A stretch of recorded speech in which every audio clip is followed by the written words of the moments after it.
Hi everyone, it's Jerry. I have another group of 5 puzzles that I'd like to share with you. In each of them it's white to play, and it's up to you to determine what the best continuation is. So let's see, you can go 5 for 5 out of these. This right here is puzzle 1. Go ahead, pause the video, see if you can find the best continuation for white. Okay, the solution to puzzle 1 is a checkmate in 3. Starting first with queen g7, king takes queen. Knight f5 is double check, both bishop and knight hitting the king. In double check, the king must always move. In this case, king g8 is the only legal response. And now knight to h6 is checkmate, as well as knight to e7. So whichever of these two highlighted squares is your favorite, both is a solution to puzzle number 1. So moving on to the second one. Once again, white to play. Pause the video, see if you can find the best continuation for white. Okay, the solution to puzzle number 2 is a checkmate in 5, starting first with queen to b7, forcing rook takes queen, knight c6 check, forcing the king in the corner, and after rook to e8, black has nothing better than to just delay the inevitable with rook blocks. Rook d8, we just capture the rook. Rook b8, we just capture the rook. The knight and rook alone are setting up a mating net to this black king, so this is checkmate for puzzle number 2. Moving on to the third one. Let's have a look at that.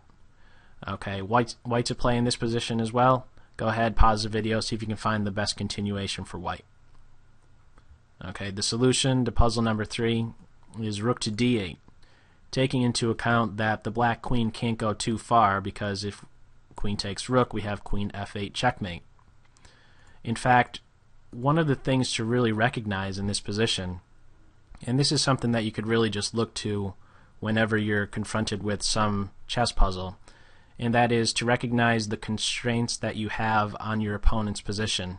More specifically, the pieces. What sort of constraints are there, for example, on the black queen in this position? Unfortunately, she's constrained in a great way. She has 2 roles, neither of which she really wants to have, and that is to watch over f8 as well as d8. Both are guarding against maybe rook to d8 or queen to f8. So with this in mind, we can try to use the tactic of deflection, and that's essentially how you can describe this rook to d7 move, trying to deflect the black queen away from defensive f8. So if the queen went to e6, then we would have the rook going to d8, leading to mate. So maybe the best continuation at this point is queen to e8, but that now runs into queen f6 check, king g8, and now rook to d8. Winning the queen is equivalent to essentially winning the game at this point. So the solution to this one was pretty much rook to d7, and recognizing that this would be the continuation should the queen take the rook. Okay, moving on to the fourth one, let's have a look at that. Puzzle number 4. Once again, white to play in this position. See if you can find the solution to this one. Okay, the answer to puzzle number 4 is rook captures bishop, and if the queen doesn't take the rook back, black is simply down a full piece. So after queen takes rook, queen takes on g6 check, taking into account that this pawn is pinned to the king. There is no pawn takes queen, and if the king were to go in the corner, that's going to lead to mate, starting with queen takes pawn, king g8, rook g1, and after the queen blocks, we capture the queen with our rook. Or at least that's one way to go ahead and win the game from this position. However, maybe the more difficult thing to have foreseen is that the king doesn't have to go to g8, but it could play, the black queen could play to g7.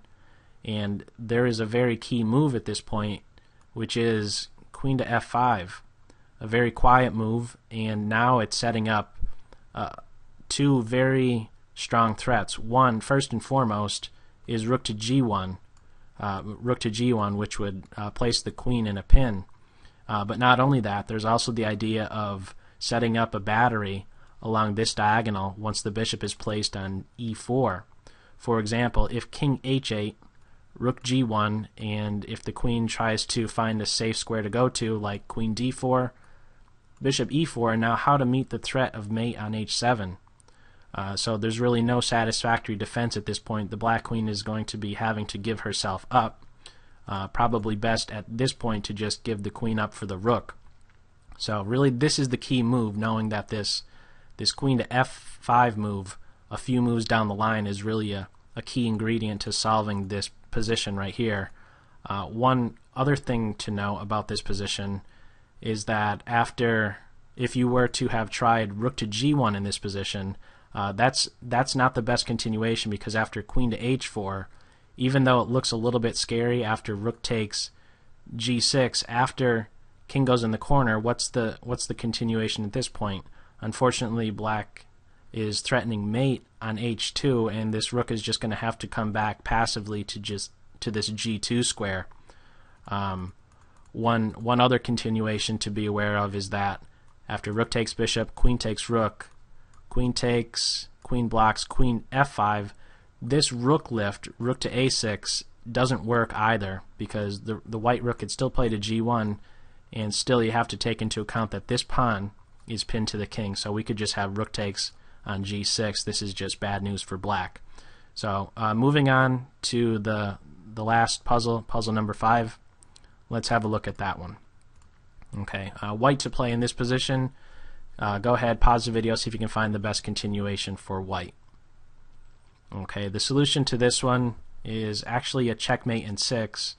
All of these moves are forced, or I should say, all of the black moves that you see are only moves. Black only has one response in each instance. So we start out first with queen takes knight, king takes queen, rook check, king g6, rook check on h6, forcing king to g5, h4 check, king g4, knight e3 check, king g3, and finally rook to f3, and that's checkmate. So this king went for a nice little stroll, ended up on g3, and white is able to finally just finish black off with this rook to f3 checkmate move. So be sure to let me know how you did on these puzzles. Let me know if they were too easy, too difficult, and also how you did. So that's all for this video. Hope you got something out of it. Take care.